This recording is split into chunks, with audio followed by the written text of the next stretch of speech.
Hi, Dr. Reagan Robertson, CCO of Productive Dentist Academy here, and I have a question for you. Are you finding it hard to get your team aligned to your vision, but you know you deserve growth just like everybody else? That's why we've created the PDA Productivity Workshop.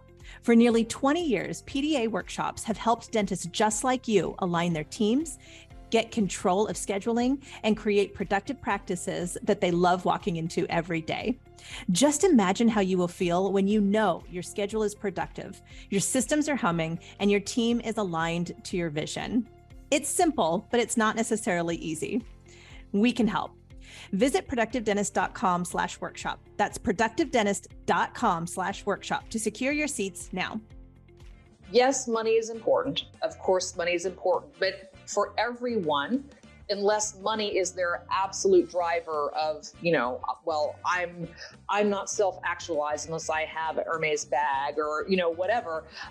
For everyone, at some point, a 10% pay increase, while they wouldn't turn it down, is not going to be a motivator. Welcome to Investment Grade Practices Podcast, where we believe private practice dentists deserve to get the lifestyle today while building an asset for tomorrow. Join your host, Victoria Peterson, to design the practice of your dreams and secure your financial independence. Let's get started.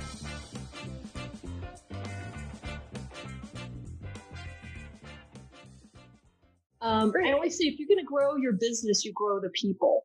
You're not growing widgets, you're growing people. And you totally have blown my mind here today. This is my nugget from the podcast, that intentionally look for people who don't measure up 100%.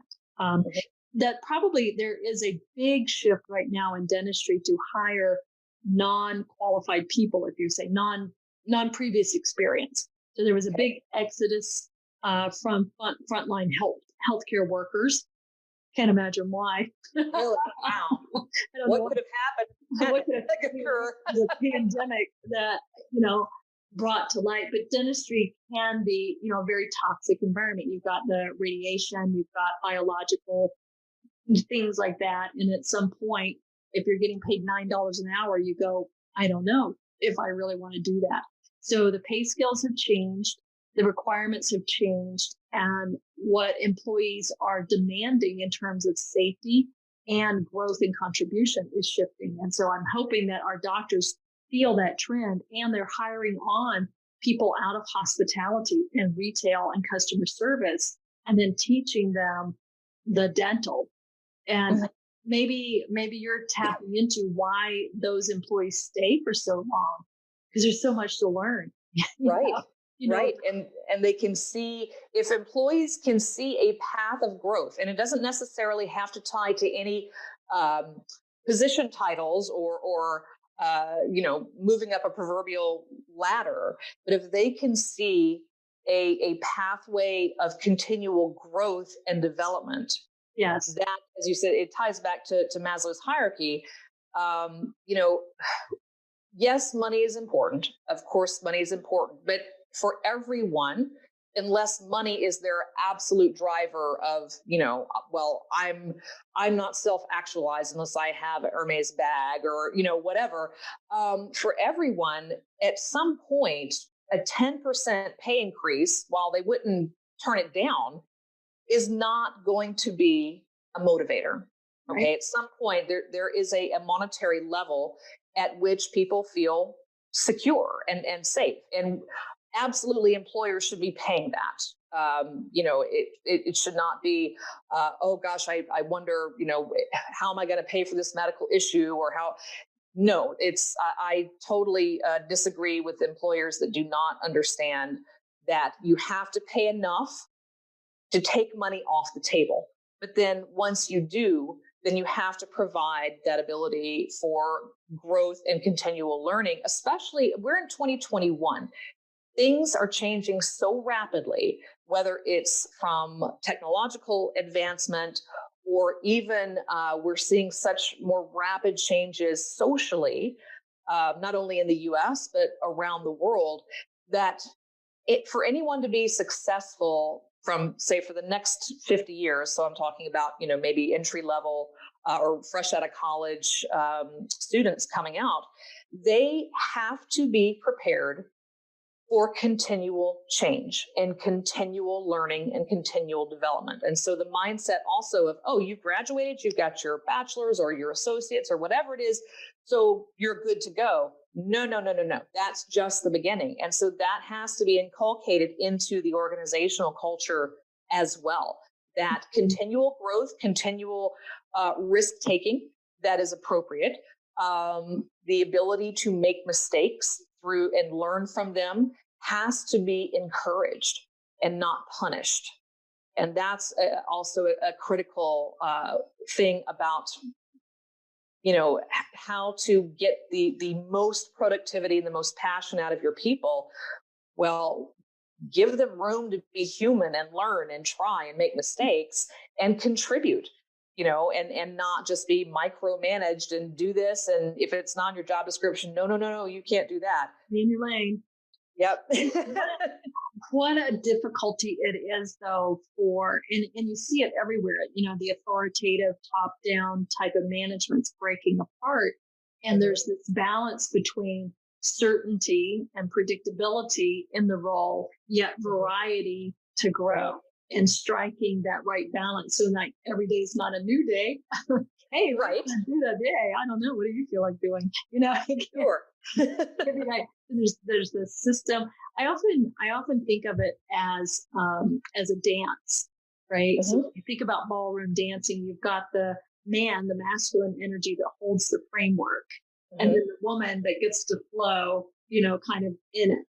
And yes, it sounds like that's what you're describing too. Your business has to have enough structure and framework that we know the rules of the game and where we're going, but then freedom to how you get it done. I think you've been sitting in on my classes because I actually, yes, in one of, when I teach leadership to my undergrad, my sophomores, I start the week off with a clip of Fred Astaire and Ginger Rogers dancing, and have them describe to me what is it that they're seeing. And, and most of these kids have not tried ballroom dancing, but they kind of understand the mechanisms of it. And if not, then I give them a quick intro into what that means. And it's exactly this. I said, well, you have a framework, okay? But imagine if you were only watching Fred Astaire dance. Now, granted, marvelous dancer, but Ginger Rogers brings that extra component. And so those two together, it creates that,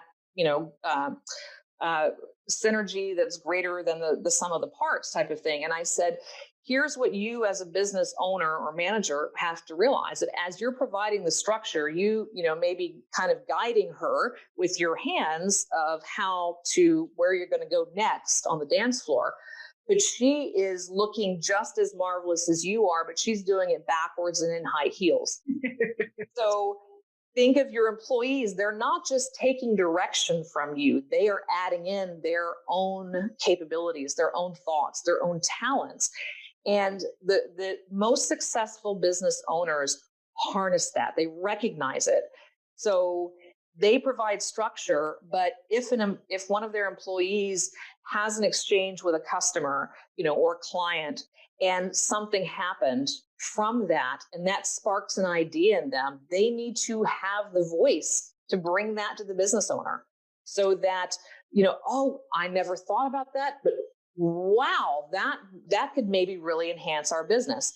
I'm trying to tell, I've seen 3 different dentists since I've moved to the state of Missouri, and nobody seems to have nitrous oxide here. And I still have horror stories from my childhood dentist who, I can still smell the office. It was one of those 70s, scary places for kids. So even when I go to get cleaning, I'm the biggest wimp. I want nitrous, man. I've got to relax. And if you don't have nitrous, then I've got to find some Valium or something, because I have that childhood fear. And so since moving to Missouri, it's like, what do you mean you don't have nitrous? In Florida, maybe we're a bunch of babies in Florida because everybody has nitrous in their offices. So I'm trying to put the word out to every dentist I go to. Hey, you need to get some nitrous in here. What town are you in? I'll put the word out here. St. Joseph, Missouri. So All right, we'll see what we can do. We've got a big network around the country. Okay, yes, please get the word out because they're not getting it. I guess their employees have no voice because I tell every hygienist and every assistant that comes in my cubicle when I'm there, I'm like, please tell them to get some nitrous. I don't know, maybe in the Midwest they're just really cleaning or something. Oh my gosh. Adrian, I want to spend an entire day with you. I really do. I really do. But you brought so much to the table today, talking about growing the people and ways of growing the people. Like focus on that. And love the way you set it out with focus on the people and your passion and the purpose, and then the profits come. In great alignment with that. Thank you so much. You're very welcome. Thank you for having me. And I could talk all day about it because this is my passion, is helping those in business learn this. I mean, I've worked in other fields, and I've been that employee that felt like a number or felt like I was, being treated like an infant. And I've also worked for leaders where I thought, man, I would follow that person to the end of whatever business goal they have, because I know I get to contribute and be a part of it. And of course, it's part of my research and my study. And I want everyone to be able to experience the type of, amazing joy I've had in that latter type of position, and for business owners to find that joy of, oh, wow, this actually is better. and the outcomes are better too. If you could give leaders one tip, a tip from Dr. Reynolds that could instantly improve their leadership, what might that be? Every employee is a human being first. And so don't learn about your employees or learn them or interact with them by their job titles. Interact with them by their names and who they are as human beings. That is my top tip for sure. Wow. Simple and yet not always easy because of the way that we've been trained to be leaders. Very true. Very true. But the most effective leadership has a very high degree of empathy and emotional intelligence. And you will not have either of those things at a high level if you cannot see your employees as human beings first. So, agreed. Thank you so much for being here today. I so appreciate you. Oh, it's my pleasure. I really appreciate it. Thank you. This was an honor. It was great. Get all of your contact information in the show notes. Can people reach out to you with questions? Of course. Absolutely. Absolutely. Anytime. I love it. And if you're a dentist listening to this and you're in the St. Joseph, Missouri area, you're my friend. Nitrous, pick me up. I'm due for cleaning. So I love it. Thank you, Adrian. Thank you. This was wonderful. Thank you for tuning in to this episode of Investment Grade Practices Podcast. If you find value in this episode, help us spread the word by passing it along to a dental friend, subscribe, and give us a like on iTunes or Spotify. Learn more about building your investment grade practice at productivedentist.com today.